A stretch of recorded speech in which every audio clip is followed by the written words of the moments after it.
Hey there. So let's go ahead and close out Health Psychology and Chapter 15 by Taylor.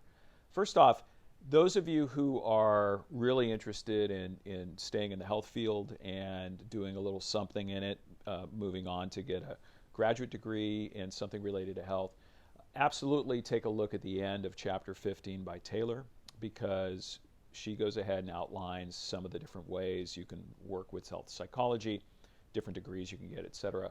And let me share this with you. So I actually recommend to undergrads who are graduating, if you are interested in health, absolutely consider the following. One would be a Master's of Public Health degree, so an MPH degree. There are a number of different programs throughout the country. Actually, Cal State Fullerton has a good program, something to look at. But there are other places too where you can go ahead and get that.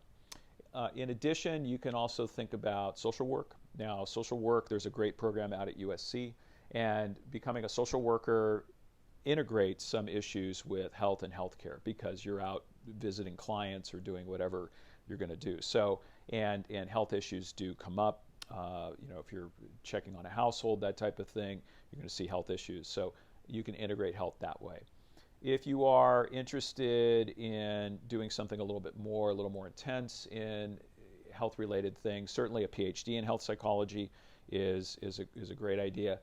The amount of programs out there, though, that offer PhDs are pretty limited. UCLA has a program, for instance, and it's fairly competitive, and you just need to really get a sense of what is available out there for you. I wouldn't really consider a big, pay-to-play type of program from a university that you know nothing about. So, for instance, if I just recommended USC social work program, and yeah, that's expensive, but it's a known university and the pedigree is excellent. Or an MPH program at Fullerton, well, it's a known degree, it's a good pedigree, it's not that expensive. So take a look. I know Loma Linda University, I'm just speaking locally, has degrees in health, et cetera. So something to think about. So definitely you could go health psych. You can look at related fields as well.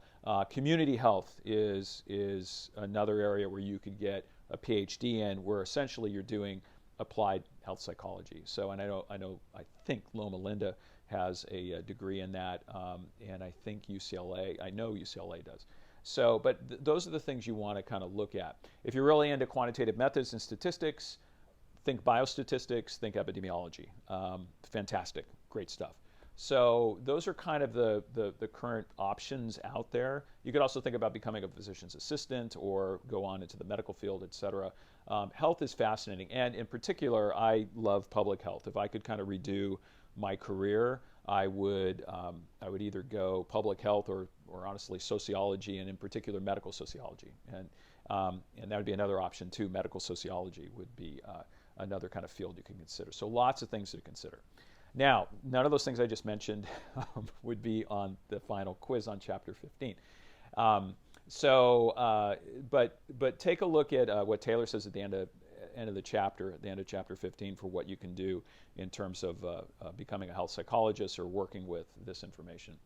The other stuff you want to focus on in Taylor is, and I'm just looking at the chapter outline, she talks a lot about where the field is going, and I agree with what she says. Health promotion, huge. It's not how we treat people per se, but it is how we do prevention, right? Stress management, which is going to be related to anxiety and coping as well. Those are going to be huge things too. And how do we do some type of interventions or that type of stuff to go ahead and reduce stress out there? What stresses us out, et cetera. Management of serious illness, I'll come back to that in just a second. And then other little trends, as she mentions, international health, changing the nature of medical practice, how we see patients, that type of thing.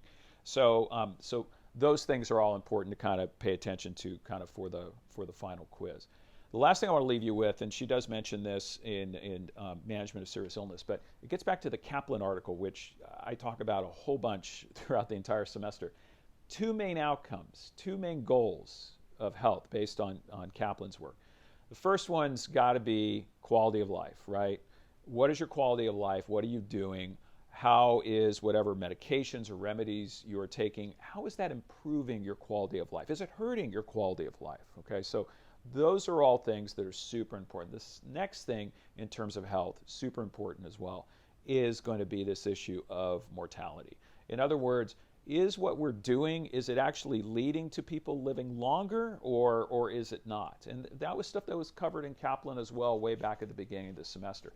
But it's absolutely imperative to understand that look, if we're doing things, if ultimately they don't lead to us living longer, then why are we doing them? And that's a big thing that I want you to get out of this class. And the last thing, which obviously Taylor would know about this, but the other thing we're going to be living with for the next couple years is going to be COVID-19, right? And not in terms of infection. Certainly people get infected, but there will be vaccines and everything like that. But it's going to be the remnants of that. What are the effects? What have been the long-term effects to individuals, to their stress levels, to who and what they are as individuals? We've all been affected in some ways by this. This is a once-in-a-century event that we all survived. And this is going to be part of health and healthcare and health psychology for the next chunk of years for sure. All right, so hopefully you can take some of the things I applied in here, had you read in here, and apply that to your own life and to people around you in terms of coping with illness and remedies and for the next couple of years, COVID-19. Anyway, that's about it. And it's been a pleasure.